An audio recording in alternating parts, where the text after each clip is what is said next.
আসসালামু আলাইকুম সবাইকে। আশা করছি সবাই অনেক ভালো আছেন। চলে এলাম নতুন একটি ভিডিও নিয়ে এবং আশা করছি ভিডিওটি সবার কাছে ভালো লাগবে। তো আজকে মার বাড়িতে লাস্টের দিন এবং আজকে মা একটু ঘি দিয়ে পরোটা ভেজে দিচ্ছিল, তো সেটা খেলাম সকাল সকাল। আর এই তো দেখছেন কতটা রোদ উঠেছে, সেটাই আপনাদের সাথে একটু শেয়ার করলাম।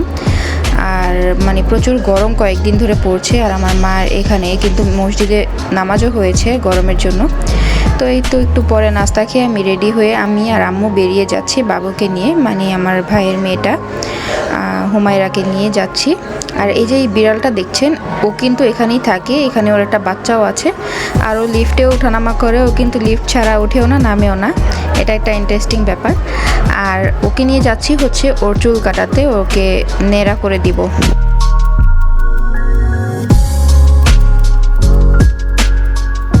তারপর আমরা যে ফিরে এলাম, কারণ সেলুন বন্ধ ছিল আর বাবু তো অনেক কান্নাকাটি করছিল, ও ন্যাড়া হবে না। তো কি আর করার, গরমের কারণে আসলে ওকে এটা করে দেওয়া, কারণ ওর মাথা প্রচুর ঘামে। তো যাই হোক, ওকে বাসায় টাকলু করা হবে আর কি। এই যে বিড়ালটা দেখছেন, ও কিন্তু আসলে খুবই ভালো, কারণ ও হচ্ছে গেটটা খুললেই ঢুকে যায় ভিতরে, ঢুকে একটু ঘোরাফেরা করে ঘরের মধ্যে, তারপর আবার বেরিয়ে যায়, ঘরের মধ্যে বেশিক্ষণ থাকে না। তো ওর কাজই হচ্ছে ঘরের মধ্যে ঢুকে একটু ঘোরাফেরা করা, এই আর কি। তো আমি এখানে বসে বসে ড্রয়িং রুমে একটু সময় কাটাচ্ছিলাম আর অপেক্ষা করছিলাম, কারণ একটু পরেই বাবুকে চুলটা কাটানো হয়ে যাবে, মানে ওকে চুল কাটানো শুরু করা হবে আর কি। আর আমার কিন্তু এগুলো জিনিস খুবই ইন্টারেস্টিং লাগে, মানে মজা লাগে আর কি।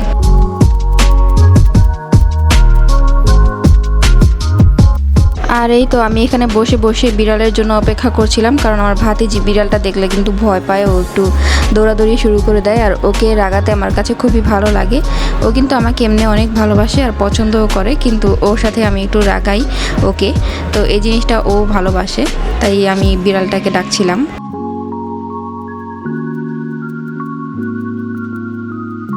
এই তো দেখতেই পাচ্ছেন, ও চুল কাটানোর জন্য কত কান্নাকাটি করছে। তো ওকে জোর জবরদস্তি করে বসিয়ে দিয়ে তারপর এখন ওর চুল কাটা হচ্ছে। আমিও কিন্তু ছোটোবেলায় ঠিক এরকমটাই করতাম, চুল কাটতে চাইতাম না, অনেক কান্নাকাটি করতাম।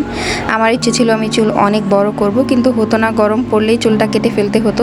ছোট মানুষ তো, ওদের চুল কাটলে কোনো সমস্যা নেই, তাই আমিও এরকম ছোটোবেলায় কান্নাকাটি করতাম। যখন শীত আসে তখন মনে হয় যে চুলটা এবার বড় করা হবে, কিন্তু যখন গরম পড়ে যায় তখনই মনে হয় যে না, চুলটা কেটে দেওয়া উচিত, কারণ মাথাটা প্রচণ্ড ঘামে।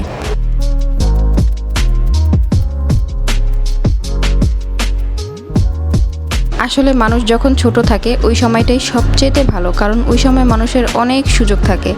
ছোটোবেলায় যা ইচ্ছা তাই করা যায়, কোনো টেনশন থাকে না, চুল কাটা যায়। তারপরে বড় হলে তো একটা সময় আর চুলও কাটা যায় না, মানে ন্যাড়া হয়ে যাওয়া যায় না চাইলেই।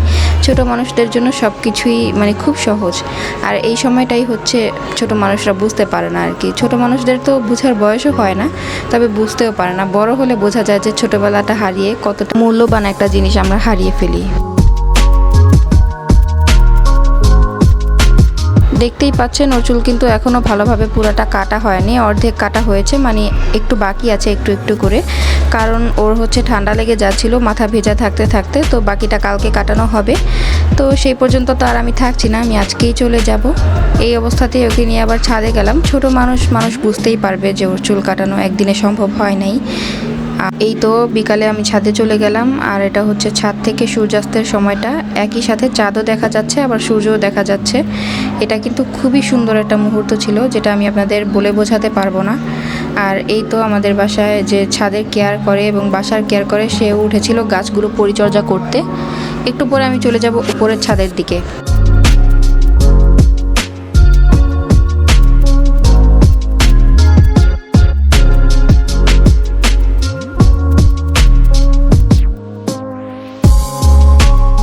আমি আমাদের বাড়িতে গেলে ছাদে যাবই, মানে এটা আমার কাছে অনেক ভালো লাগে। আমাদের বাসার ছাদটা আমার কাছে খুবই পছন্দ। তো আমি গেলে সবসময়ই একবার না একবার ছাদে যাবই, না গেলে আমার কাছে মনে হয় কি যেন অপূর্ণ রয়ে গেল। তো এই তো ছাদে যাচ্ছি, আর এখন যাচ্ছি হলো উপরের ছাদে। আর ওই ছাদটাই আমার সবচেয়ে বেশি পছন্দ, ওইখানে গিয়ে সময় কাটাতে আমার ভালো লাগে। এটা রাতের বেলা আরও বেশি ভালো লাগে। তো রাতের বেলা তো আর আসতে পারি নাই, এই জন্য বিকালবেলা একটু এসেছিলাম।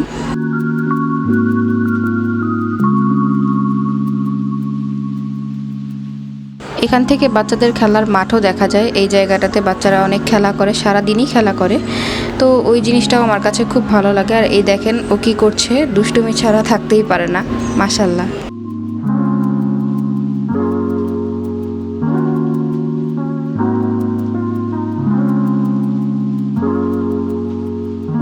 প্রচণ্ড গরমে যে অবস্থা হচ্ছে মানুষের, সেটা কিন্তু আর বলার দরকার পড়ে না, কারণ আমরা সবাই জানি এবং আমরা সবাই ভুক্তভোগী।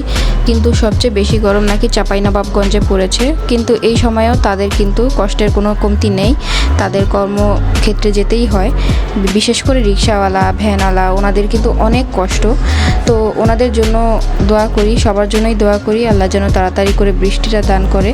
এবং সাধারণ মানুষেরও অনেক কষ্ট হচ্ছে আমাদের এখানে। তারপরে বিভিন্ন জায়গায় বৃষ্টির জন্য দোয়া হচ্ছে, আল্লাহ যেন তাড়াতাড়ি করে বৃষ্টিটা দান করে, এটাই আমাদের কাম্য।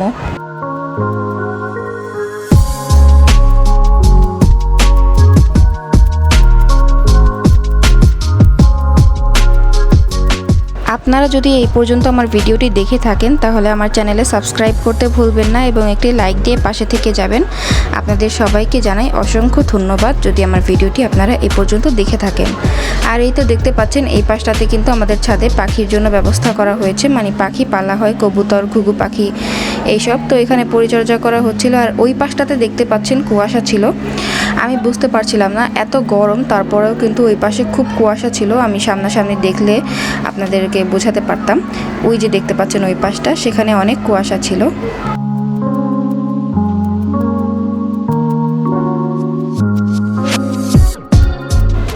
এই তো মাগরিবের আজান দেওয়ার সময় হয়ে গিয়েছে, আর এখন ঘরে যাচ্ছি। এই সময় আর শ্যুট করব না, কারণ এখন বাসাতেই টাইম দিব, একটু পরেই চলে যাওয়ার সময় হয়ে যাবে। তো আমি রেডি হয়ে গেলাম, চলে যাওয়ার সময় হয়ে গিয়েছে, আমাকে দিয়ে আসবে। আর যাওয়ার সময়টা খুবই খারাপ লাগে, এটা সবাই জানেন, সব মেয়েরাই হয়তো এটা জানে যে বাবার বাড়ি থেকে আসার সময় খুব খারাপ লাগে, তবুও চলেই আসতে হয়, এটাই নিয়ম, কি করার। তো আজকে এই পর্যন্তই। সবাই আমার চ্যানেলের পাশে থাকবেন, সবাইকে জানাই আল্লাহ হাফেজ, সবাই খুব ভালো থাকবেন।